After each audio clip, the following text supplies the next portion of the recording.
County. This program is brought to you by Ignite TV. Now you're in command.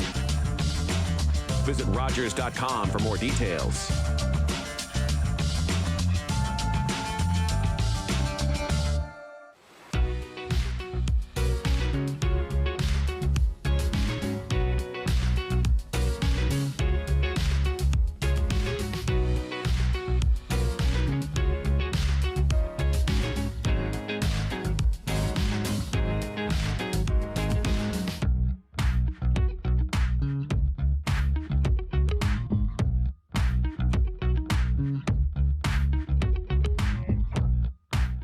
Hello, good afternoon, and hello to everybody tuning in on Rogers Cable. So my name is Jackie, but as you notice, I am not the only face on here today, and we're gonna go around and introduce each other in a second.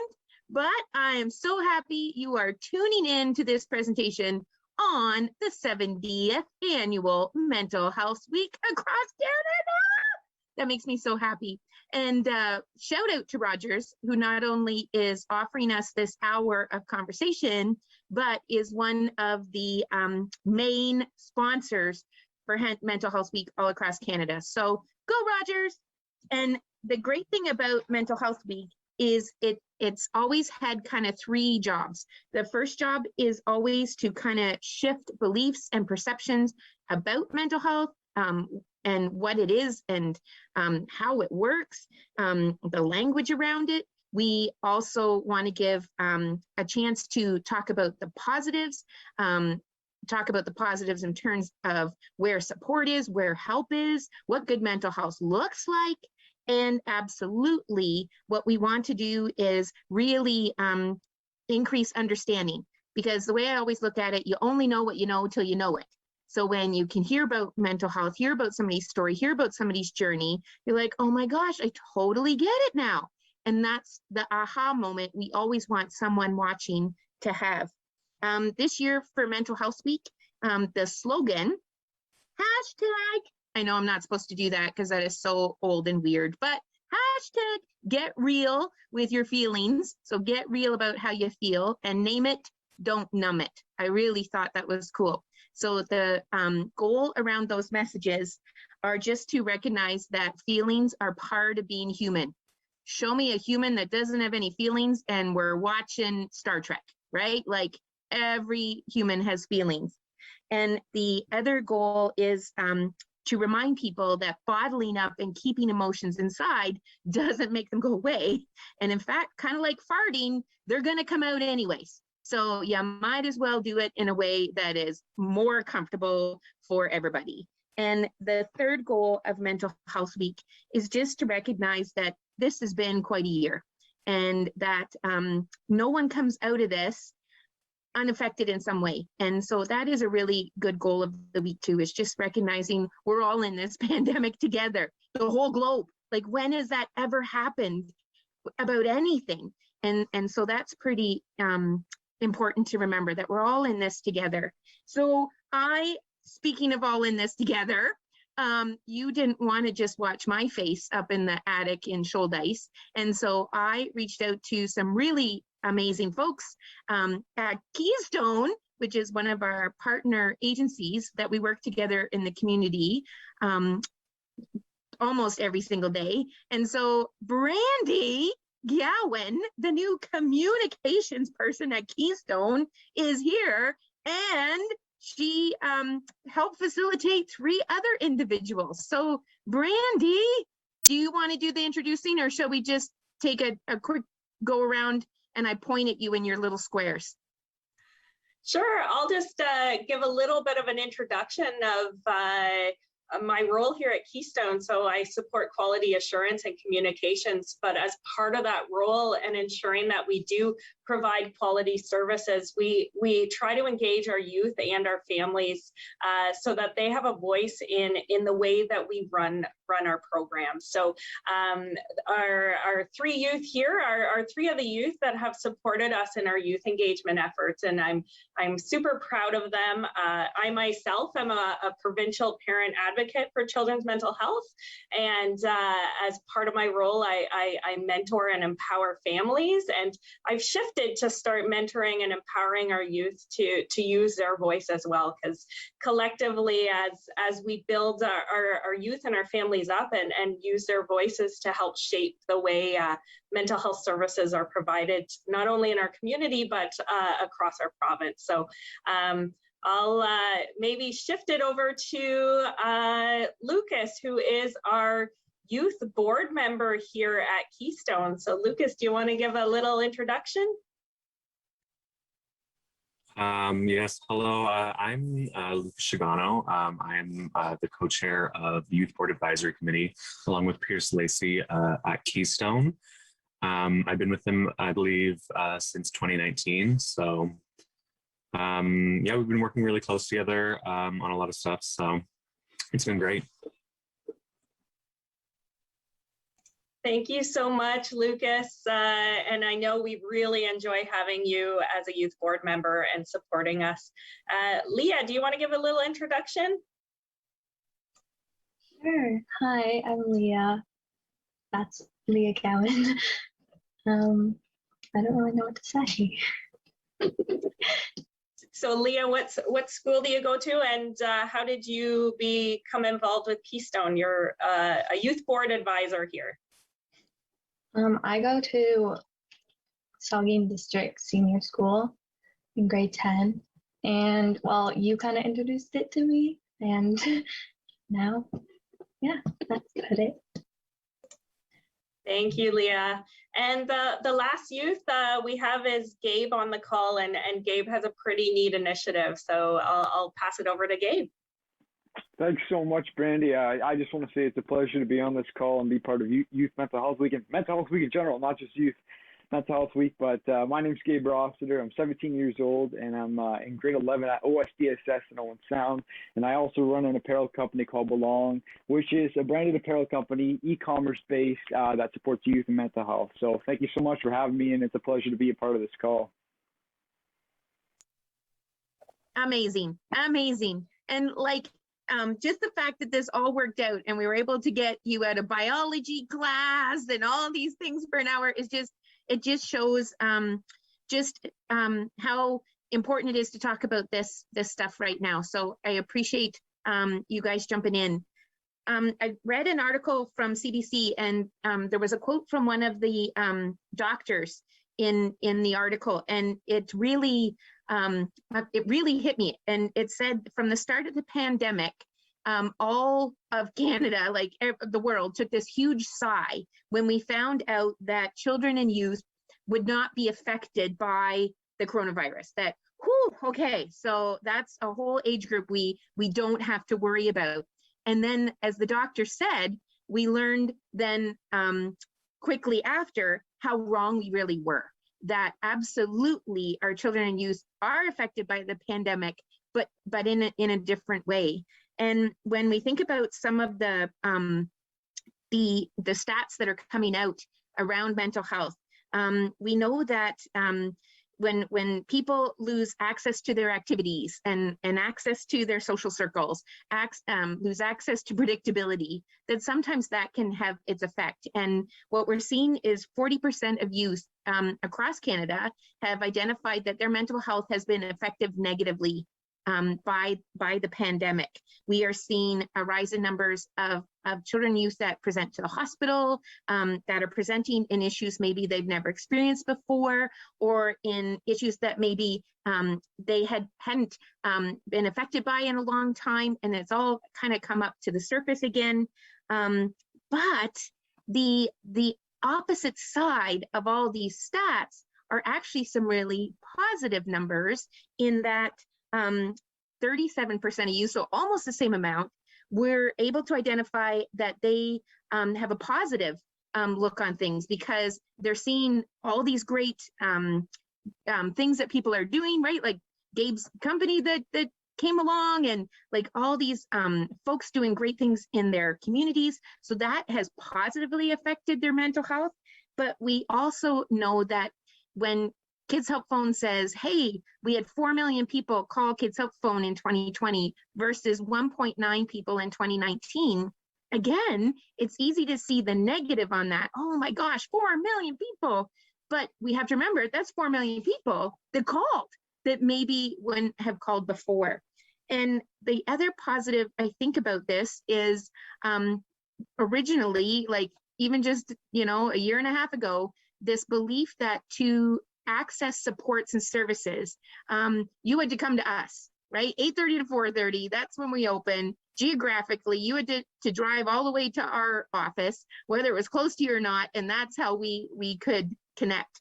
And I think about one of the positives is that we're able to do this kind of thing right now. That this was maybe something that wouldn't have even been on the radar a couple of years ago to offer this type of communication. So I think of, there's stats that we see that are alarming, but also there's stats that we are seeing that are reassuring and positive.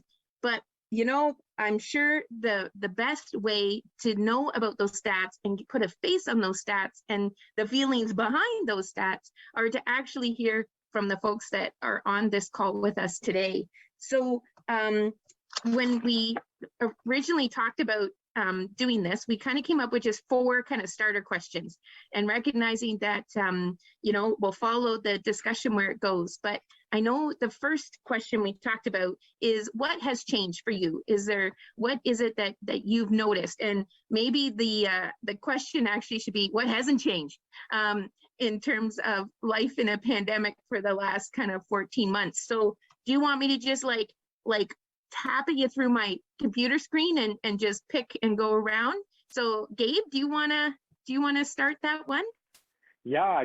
Thanks so much, Jack. I'd love to. So, that's a great question. And I think the pandemic, it hit everyone really, no matter what. And what you said there when the doctors, at first didn't really think it affected the youth and everyone, and they started to realize it had. So I think the main thing is, socialization. That's really changed in the pandemic. Even at school, even though right now we're not in school, obviously, because of the stay-at-home order and the schools are just online now. But even when we were at school, it's just not the same. And I think that's a really, really big misunderstanding where people are like, oh, the kids are back at school, they're fine, they're able to hang out. But it's completely not true. You're staying in the classroom 6 feet apart at lunchtime. You have to, stay in your class. You have to always physically distance. There's no really hanging out anymore. And it makes sense. Why not, right? There's the pandemic happening. But I think, the socialization aspect of it, we can't hang out with friends really anymore. It's hard on everyone, right? Because high school, I think it's mainly about socialization. I know education is so important, but being with people and meeting new friends and having those relationships is so important. But now it's a lot more difficult for that. So I would say, socialization has really, really made a huge impact from the pandemic. So, yeah. Nice, exactly. Yeah, it's when we hear the word cohort, it won't ever have the same feeling ever again. It'll be like, no, cohorts, right? And whereas 18 months ago it was like, what's a cohort? So yeah, you got it. Lucas, what do you think about all of that? I think that life during a pandemic has kind of changed my perception on mental health, and how this pandemic has kind of exemplified and highlighted underlying issues that we had already seen. So kids who are struggling with stress at school, stuff like that. I mean, this has only just proven that we need these supports in place for these people more than ever, specifically because when you're doing this work by yourself, when you're doing it alone, when you're doing it at your own home, and then you don't have, like Gabe said, that socialization with other people to have breaks in between this work. I mean, it takes a toll on your mental health. It takes a toll on just feeling like you're in a schedule. Some people don't really have the ability to wake up every morning, get into a schedule and be like, okay, I'm going to go onto my computer, get into work. Like, a lot of people rely on the kind of knowledge that you will have to go to get ready, get on a bus, get to school, and that is their routine. And when that's completely dismantled from people, I mean, it just throws them completely out of the loop. So I think that this pandemic, if anything, it has really exemplified how important mental health resources are for our youth, and how important it is that we keep on focusing our energy in this area. Nice. So well put. Yeah, again, like I'm listening to when we talk about it just brought about mental health, like right to the top of the conversation list. And we think about 70 years for Mental Health Week, and that's what we've been trying to do. And then pandemic comes along, and boom, now everybody's talking about mental health. And it's hard to be mad about that, right? Like I think about a year ago, Mental Health Week, and we did like 11 interviews in 2 days, and up until that year we'd have been like calling, hey, do you want to talk about mental health? Maybe. And so I totally appreciate that comment. I remember a speaker we got to hear through CAMH, and she when she talked about that rise in awareness of mental health and the rise in people's recognition that we got to talk about it, she herself identified as somebody who lived with a pretty intense form of anxiety, and that she lived with something called agoraphobia.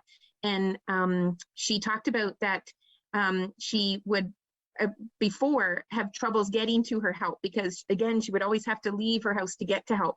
But now all of a sudden she was able to talk to a counselor on the phone and have it more regular. But what she said really changed for her and meant the most was when people were reaching out to her, people that in the past would say, why don't you just get out more? Like, you just get out your door and you won't have these problems. All of a sudden we're calling back and going, oh my gosh, I totally take that back. I totally understand now, because I'm totally having a new understanding around mental health. So that's what came to mind. And yeah, I thank you so much for those answers. Nice. Leah, what do you think? I think the socialization aspect definitely was the part that affected me the most. Also, the fact that we couldn't play like sports, I looked forward to that. Yeah.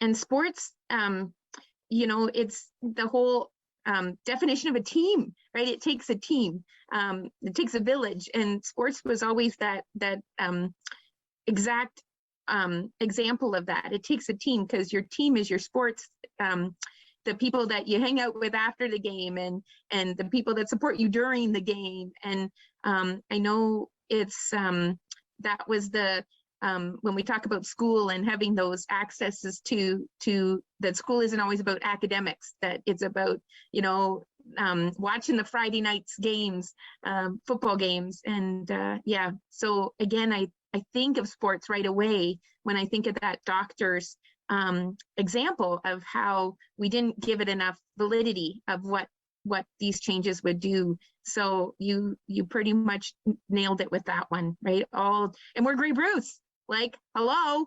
How many of us were part of either a sports team or even dance or guitar lessons, singing lessons? So you got it. Yeah, big changes. So when we think about how we're managing in all of this, Gabe, what has been your go-to? What is your salvation right now? Oh, well, yeah, I don't know. I love that question. I think for me, I've taken guitar lessons for about 2 years now, and I just love. I think music's been another big one. I know, obviously, when I started the company, it was a lot of work and stuff, so that always kept me busy. But aside from that, in my spare time, I record music. I play the guitar. Just it takes your mind away from everything that's going on. Because I think it's so important to have something. Like, for example, when I play the guitar, I'm not thinking of anything else that's going on. I just think about the guitar, and sometimes we need to have that so that we're not constantly thinking about COVID or the news, for example. I find it really difficult to believe that people will watch it every day straight for so many weeks, because it's so hard to watch the news because it's all bad news and it's all negative things. Realistically, there's some good things about it, but you're constantly hearing the numbers rising, COVID, all these bad things, but you need a break from that once in a while. And that's why I think music's so important, or any creative aspect in your life, because it takes away from all the stress and all the negativity that's going on in your life. So yeah, that's my big one for sure. Ain't that true? How many of us sat in front of CNN for the whole month of like March 2020 to, right? Just watching things. Cause again, like none of us had been here before, and it was easy to get sucked into that for sure. And that whole benefit of what do you do to get your mind off of things and keep you busy and keep you focused and be that reassurance. And I love music. Music is, I'm totally in with you, right? Well done. Lucas, what's been your helping activities? Kind of just getting into a routine that requires me to be ready for something at my house. Like if I'm going to be on a class, even if it's not a video, like still getting up on time, like getting ready, getting dressed, getting showered, everything, and getting into a routine so that I don't feel like, oh, well, I just woke up and I'm now in my classroom. Like that's no fun. And also reaching out to people, knowing that I'm not the only one going through these emotions by myself, that several other of my friends are experiencing the exact same thing. And also giving myself the opportunity to understand that not every day has to be productive. If I'm quarantined or like locked down, like I don't have to be doing something every single second of the day. And kind of validating my own emotions and saying, you know what, this is a tough time. I've never experienced anything like this before. And it's okay to feel a way that is unprecedented and that I've never felt before, because I have never lived through something like this before. Just allowing myself to validate my own emotions has helped me a lot through this pandemic. So, because none of us were alive in 1918, right?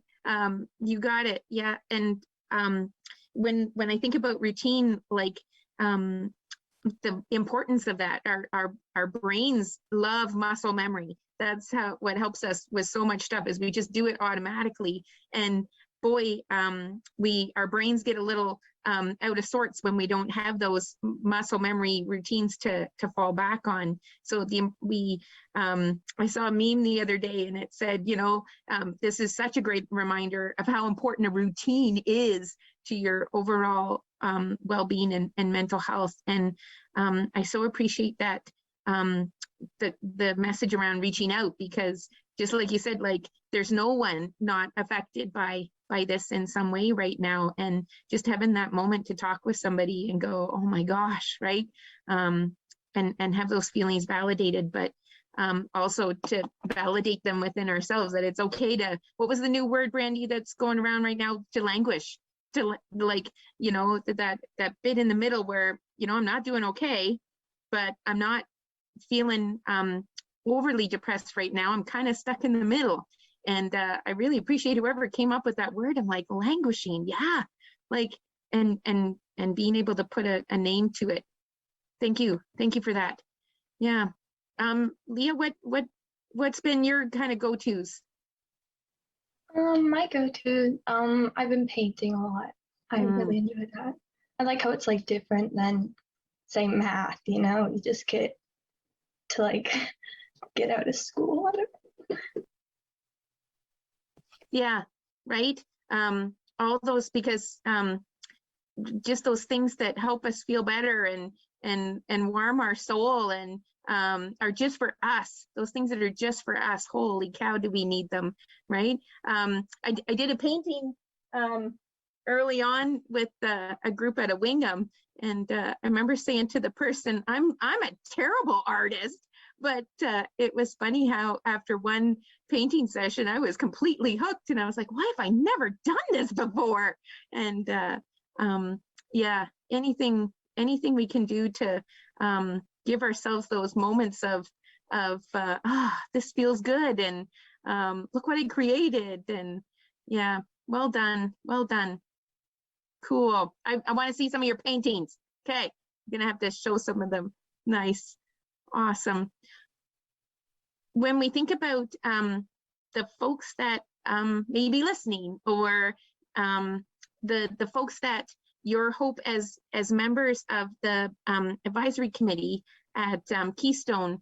Our goal is to always offer some advice, offer some suggestions, offer some those reminders that we're not alone. And when I think about your role at Keystone and the communications and social media, and we're going to talk about a contest you're having later. And when we think about those positions in our community, what messages are you hoping to get out as part of this role that you've taken on in our community? Gabe, what are you hoping to do in this job? Well, I think, well, first off, it's just great to be a part of something like this. And I think it's important. I think, everyone's kind of said this so far, but for people to realize that mental health is a big crisis right now. And people need to realize that there's people who feel the exact same way that you do. And I think that's super important, because we often feel a bit self-conscious when we're feeling sad or anxious. Maybe we don't want to tell someone because we're afraid they might say, oh, you're a whimper, blah, blah, blah. But that's not true at all. It's better to talk to someone about it, and that, releases all your inner stress and everything. So I think it's important to realize that, we all we're all in the same, but we kind of all feel the same way. We're all going through some form of stress or anxiety or even depression, and it's affecting us all. So I think something great too is just offer messaging, like, try to get outside every once in a while, reach out to friends or family. I think people mentioned that beforehand, but it's so important. And I feel like I always talk to my family, but I've never talked to them this much just since the pandemic has hit. And it's been great, right? Because, we get the whole family, the Zoom call going, and it's just so great to have that. Technology is a bonus for that. But yeah, just like reach out to family, friends, get outside, and just let people know how you're feeling, and make sure you try to do something positive in your life, and try to maybe influence others, or get involved into something new and start something new. I think, like I mentioned, the music for me, I think that's something super important. So try something new. So those are my suggestions. And again, it's all about creating that balance in the messages that we sent out. Like, gosh, even, when we talk about the mental health week and the whole change of the messaging, that's it, that to remind people that, hey, we're not alone. There's lots of folks out here. There's lots of folks that want to help, and there's lots of things we can be doing that if we give ourselves the permission to do them and to try them out. And hey, pick up a guitar, or hey, it might feel really weird to talk to my Uncle Joe on Zoom, but hey, we don't know until we tried it. I love that. Talking to your family more than before. Isn't that the truth, right? Nice. I like it. I really like it. And Lucas, what do you think? What's your goal over? You've already been on the board 3 years, right? What are you excited about this year in terms of using your position? I think what I've been excited about in general is just incorporating a youth voice into Keystone, and having someone who is part of that demographic speaking for that demographic or about the struggles of that demographic. I think that's really important. But also something that I think is really important that we've been doing and that we think about a lot is the destigmatization of mental health. And I think that this pandemic is it is just really proven, and there's no better time than to allow yourself to think about your emotions and your mental wellness and what that looks like for you, and to reach out to find help if you need it. Like, there is no better time than now, because you have all this time on your hand. If you're away from work, if you're away from school, with everything shut down, it's like there's no better time. And I think that that's something really important that we're always looking at, is the destigmatization of mental health, and making sure that people feel like it's okay to speak about how you're feeling on a day-to-day basis, no matter how that is. Whether it's I'm feeling really sad today, whether it's I'm feeling really happy today, whatever extreme emotion it is, whether it be extreme or just a small emotion, I think something really important that we strive for is to start those conversations so that people feel like they can continue to have those conversations. So well put. So well put. I really appreciated that. Allow yourself, right? Give yourself permission. It's okay. And when I think about what you said too about protecting and making it a priority, that again, mental health needs to be something we focus on every day, not just, oh, maybe on Friday, when at the end of the week when it's done. It's like, oh, we need to do it every day. And one of the themes that they talked about this year was protect it or lose it. And I thought that was a really bold statement for Mental Health Week. Protect it or lose it. So I think about, like, we live in Grey Bruce, right? We've had frost, right? How many mornings? It's like, you know, when those flowers start coming up, when it says, hey, frost advisory, we run out and cover them up. Like, there's no guarantee that there's going to be frost, but we run out and protect those plants from frost, and that's what we do. And it's like, gosh, why we need to start doing that with our mental health too. Like, hey, frost advisory, today's not a good day. I think I need some extra blankets, please. And recognizing and giving yourself that permission. Can that be the new slogan for Keystone? There's no better time. Like, yeah, totally stealing that. Okay, it's not yours anymore. Okay, totally. I love that. It's so exactly the message we want to get out to folks. There's no better time to start looking after your mental health. And isn't it funny that we waited till, you know, Mental Health Week to do that? So well done, Leah.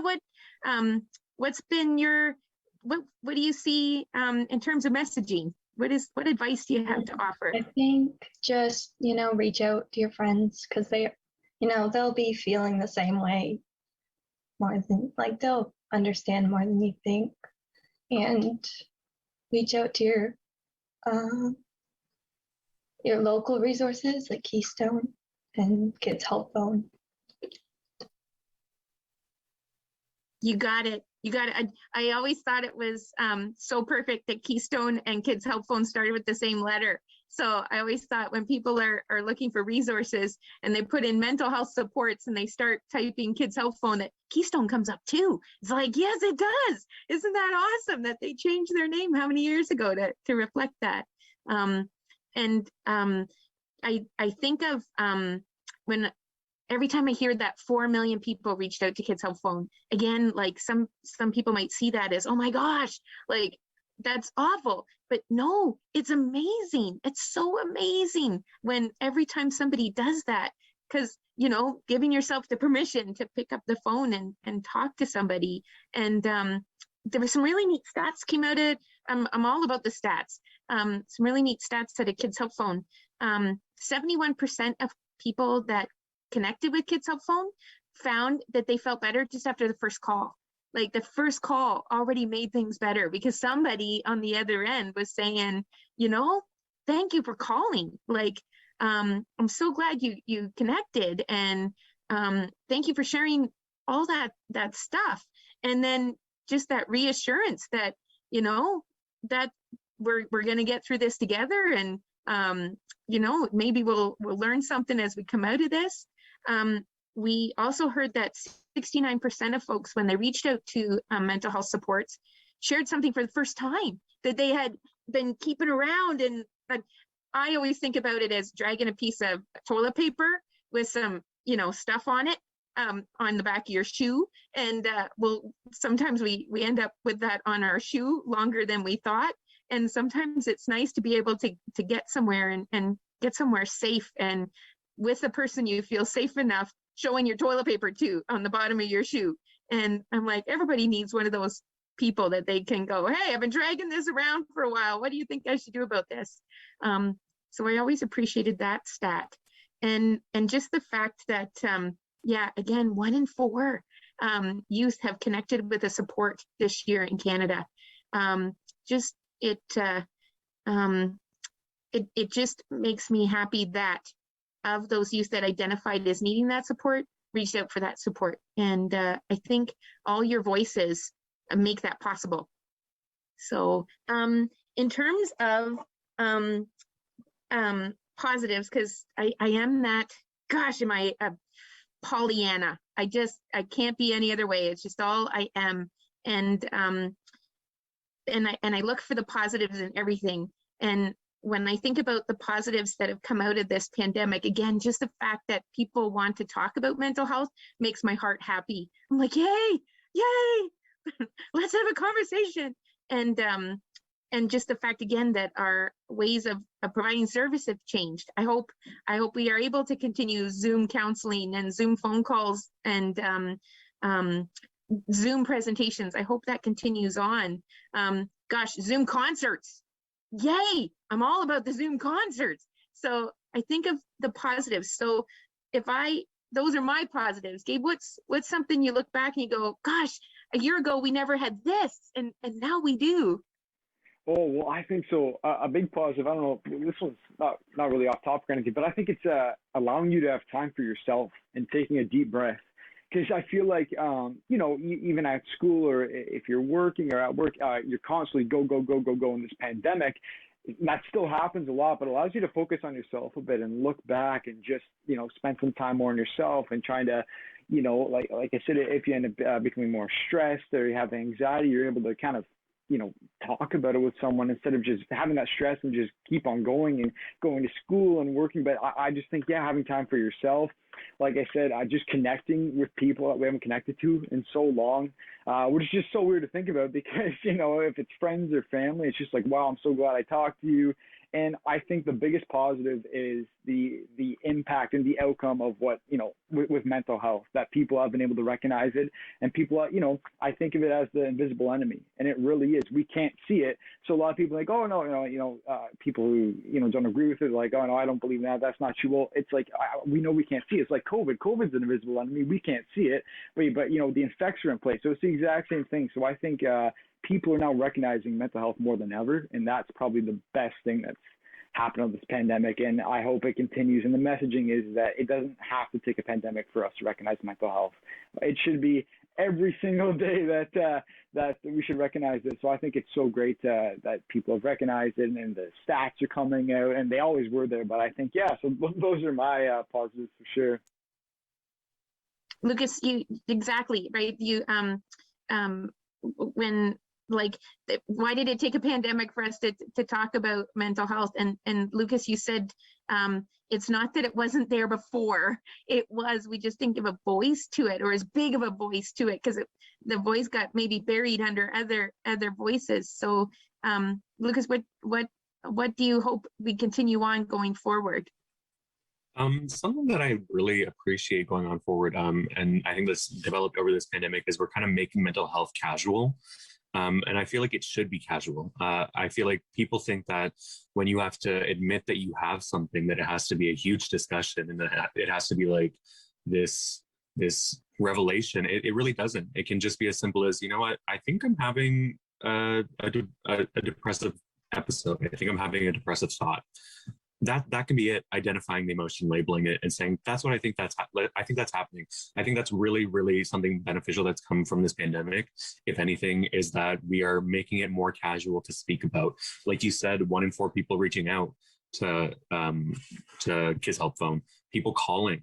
It doesn't need to be this big, oh my goodness, am I going to have to do it now? We're trying to make things more casual. And I think that's happened over this pandemic because everyone's talking about it. Everyone's talking about, what do we do to preserve our mental wellness during this time? Everyone is, our energy is focused here right now because this is such a huge topic. So I hope that that's something that continues after this pandemic, is that we just keep mental health very casual, something that we can bring up in a conversation that doesn't need to feel like we can't talk about it all the time. Love it. Love it. Exactly. And the first mental health week a year ago, the big thing was around when people ask, how are you doing? Right. And our 3 go-tos tend to be, I'm fine. Yeah, I'm okay. Yeah, I'm all right. So we give 2-word answers. And their big thing last year was, it's okay to say I'm fine and I'm good and I'm okay, but it's also okay to expand on the answer. Right. I'm okay, but I have to admit, I've been really stressing about my mother-in-law, who's in a retirement home in Woodstock. She can't hear anything. And so communication is so hard, which is what she needs. Right. And but I'm doing okay. But boy, that's something that just sits there all day with me, and have it be just a part of the conversation to expand on that answer. And yeah, I'm with you, Lucas. I'm going to take that with me and hope that it becomes just regular conversation. Hey, how are you doing? And knowing that that person's going to be maybe give you a longer answer, and please do, right? Yeah, nice. Leah, what do you think when you have looking forward, right? What are you hoping we keep around? What are you positive about? Through the I learned how to I learned a lot about myself through this thing, and I learned to prioritize myself.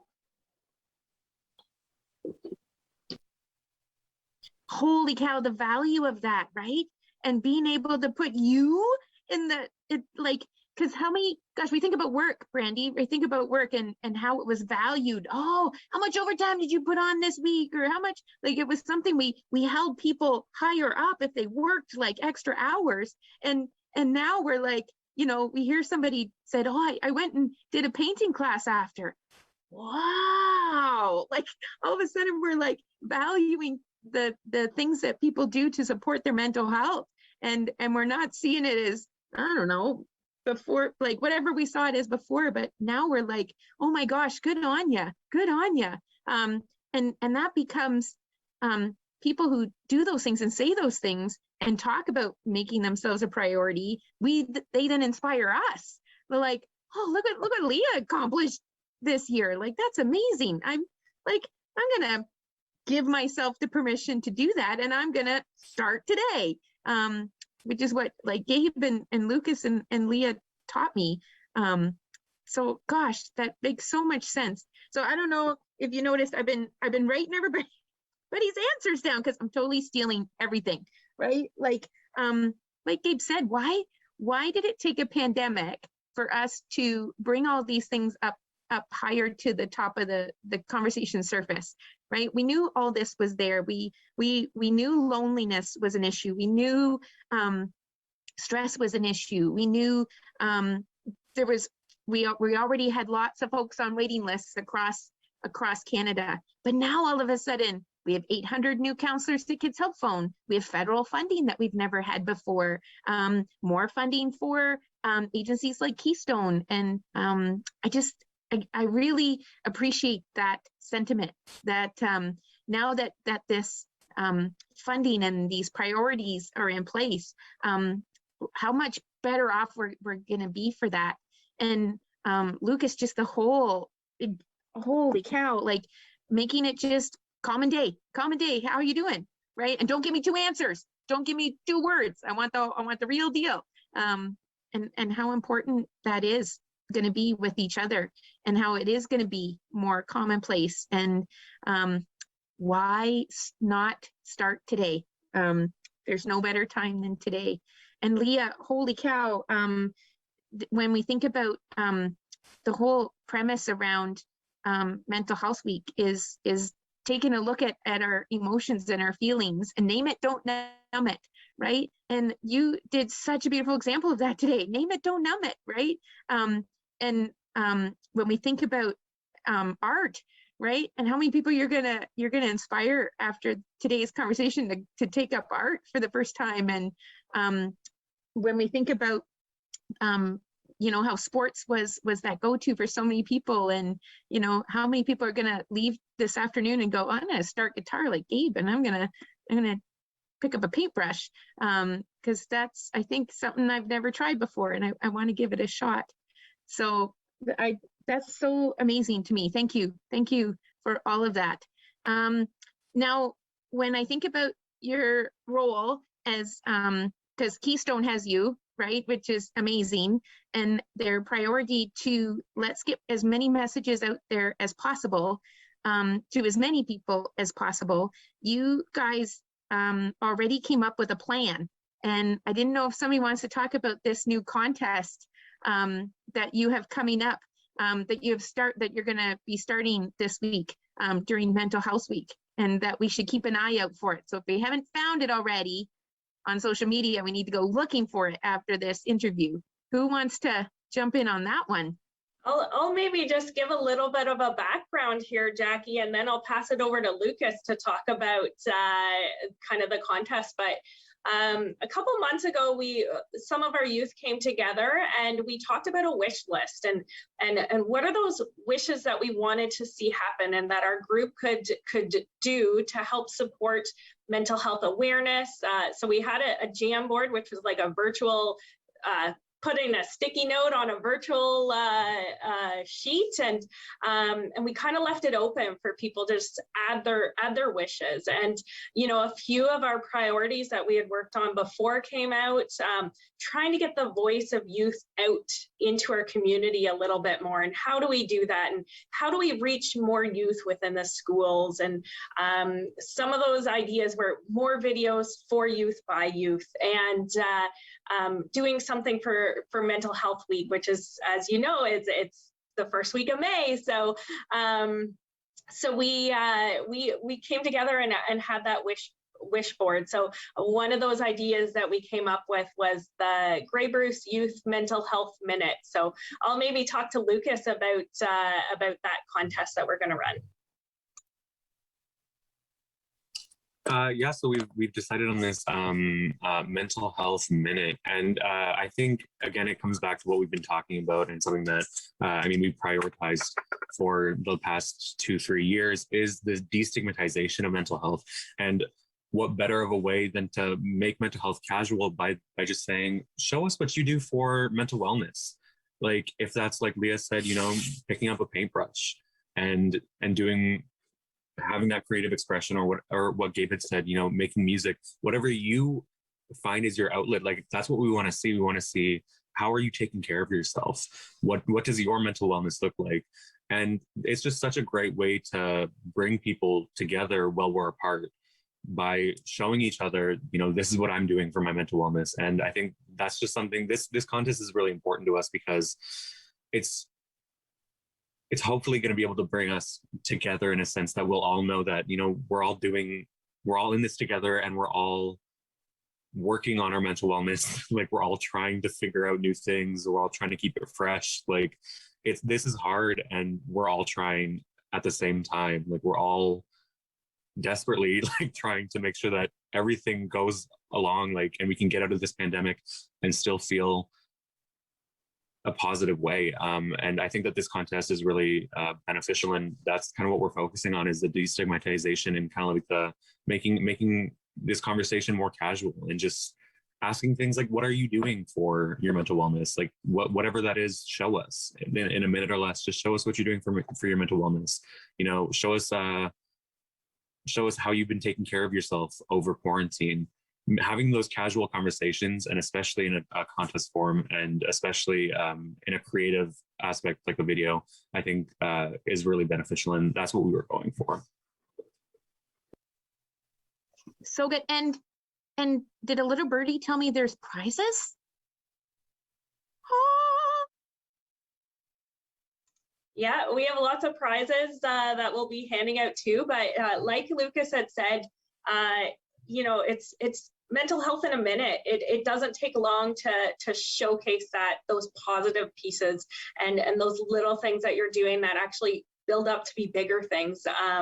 And for youth to be able to share with us in under a minute all of those positive mental well-being supports that they have in place, or those things that they do, I think it's huge, and it doesn't take a lot of time. And we want to see the youth and the creativity that they bring into everything that they do. So it's pretty exciting to see this come about. Yay! I can't wait to see what everybody submits, right? Whether it's a song, whether it's a piece of art, whether it's a new slogan, right? I love that. Make it casual. And have I harped on that enough? How much I love that, that messaging. That's what I live for. That's awesome. I'm very excited to see what everybody submits to you guys. I know for the remainder of Mental Health Week, we want to make sure that people are taking that minute to get involved in Mental Health Week. So we have different things that people can be doing. There's the Facebook frames, kind of like what we did during the Let's Talk Day. Everybody's got a Facebook frame. So of course, CMHA Mental Health Week needs to have a Facebook frame. So we can use our Facebook frames, which again is all about making it casual, making it part of everybody's Facebook feed. We can be sharing posts of all these minutes that show up, like, hey, when I see some beautiful artwork or hear a beautiful song or see somebody doing something that that made a difference to their mental health today, dang it, I'm going to share that. I have a feeling I'm going to be sharing a lot of things by the end of this week. I know too that there has been opportunities to take more courses. Like I think of mental health first aid. Again, you had to take 2 full days off of work and come hang out with me in whatever location I was in. But now things like mental health first aid, they're all virtual, which is, again, it just removes so many barriers, which is fantastic. So gosh, we could finish off Mental Health Week by taking a course, learning something new, and watching programs like this, whichever your favorite person is. There's so many great programs that are going to be happening this week across Ontario, across Canada. Gosh, they'll be on Twitter and Instagram. They'll be everywhere. Brandy, can you just talk about a mental health minute, a rundown on what somebody would expect by reaching out to Keystone? Because I think it's really important that that we give that space to Keystone, what they do in our community. Yeah, no, thank you, Jackie. I think it's important to also recognize that another positive that's come out of the pandemic is that, you know, we had to move quickly to provide services for families in Grey Bruce. And the pandemic kind of threw us into this new world of virtual supports and providing supports outside, which has been very beneficial for some of our families that maybe couldn't drive to an appointment and things like that.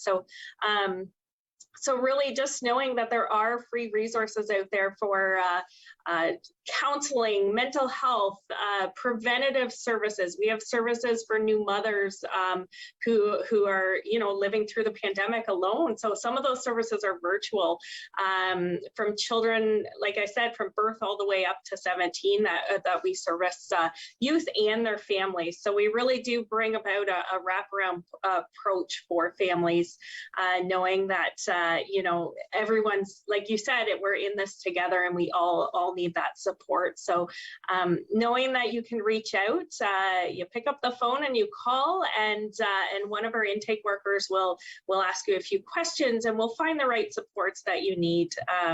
It's important. It's important for families to know that they don't need a referral from a doctor. They can reach out themselves. So the biggest message there is that look for those helpers in your community, look for those resources. We're highlighting, you know, there's a ton of resources, but maybe we don't know how to access them. So to reach out and to learn more about what's available in your community, and to not be afraid, because you're not the only one going through some of these things. So that's one of the biggest things. And like I said, having the youth voice be a part of our programming is huge. We need to know how to service them in the way they want to be provided service. So we appreciate our youth advisory here at Keystone, and hope that we could have more youth involved in the future. I remember Dr. Vikram Patel, I got to see him a couple of CMHA conferences ago, and he said, you know, as he's talking to all these psychiatrists and social workers, he's like, you know, the world doesn't need more psychiatrists. The world needs more peer support. And we need those first people we can connect with to talk about stuff, and then, you know, help navigate us to the further supports from there, so that you always have both of those things. And Keystone's got that, right? You've got the youth voice there guiding the services and sharing messages, but then you have the backup of here's the service providers and all the folks behind. I always try and give the message when I talk about Keystone is, if you ever think a question about yourself or somebody in your household under the age of 17, I'm feeling this way, I don't know if that's normal, then that's the right time to call Keystone. If you're not sure, make a call. That's the whole job of intake, is to ask some questions and look at it in a different lens, to say, hey, this might be something we can help with. Let's see if we can make a time to connect. And I often think too about the different services in our community. So when we think about Kids Help Phone, we think about Keystone. There's West for Youth online counseling. There's Mind Your Mind, and I always get warm and fuzzies when I know somebody's actually doing all four, because that I'm like, perfect, because Mind Your Mind is full of tip sheets and resources and art and stories and journeys and music, and that's where you find Mind Your Mind, all that stuff there. And then Kids Cell Phones, that it's 2:00 in the morning, my eyes opened right up, I'm wide awake. I wonder if somebody in Kids Cell Phones ready right now to talk to me. Yes, they are. And then when I see my Keystone worker at the end of the week, I'll be able to kind of round up with her what I've been doing. Oh, beautiful. And then West for Youth, maybe that's that extra support where I can for lack of a better word, verbal diarrhea all over the screen using my keyboard, and then somebody messages me back. And I just hope people understand that all four of those are there, and it's okay to use all four. It's okay to use one and work your way up, because there truly, truly is so many people in the community that want to help and can help. And you met four of them today. And so I think that's the biggest takeaway, is look at all these folks who have good messaging, who have good ideas, and who have already been roped in by Keystone to make the world a better place for all of us. And for that, I am eternally grateful for all of you, for everything you're doing, for sharing your voices and sharing your knowledge and sharing your time, getting out of biology class to help us recognize mental health. So yeah, it's like, yes, right? Got out of biology. I just, again, I can never say it enough. We're all in this together. And if there's anything else the pandemic has taught us, is it's one globe, it's one round circle, and we're all part of this. There's no ever any us and them anymore. And I hope that message really sits down with people, is that we're all on this globe, and we're all affected by everything we do. And so make those positive things to help each other get through this, and we will, because we're resilient and we're from Great Bruce, right? We all all the things we did as kids, right, are all going to support us because we are. But this is who we are. So I thank you very, very much. Thank you, Rogers, Mark Perry. Whoop whoop.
Call the Rogers TV viewer response line, email us, or connect with us on social media.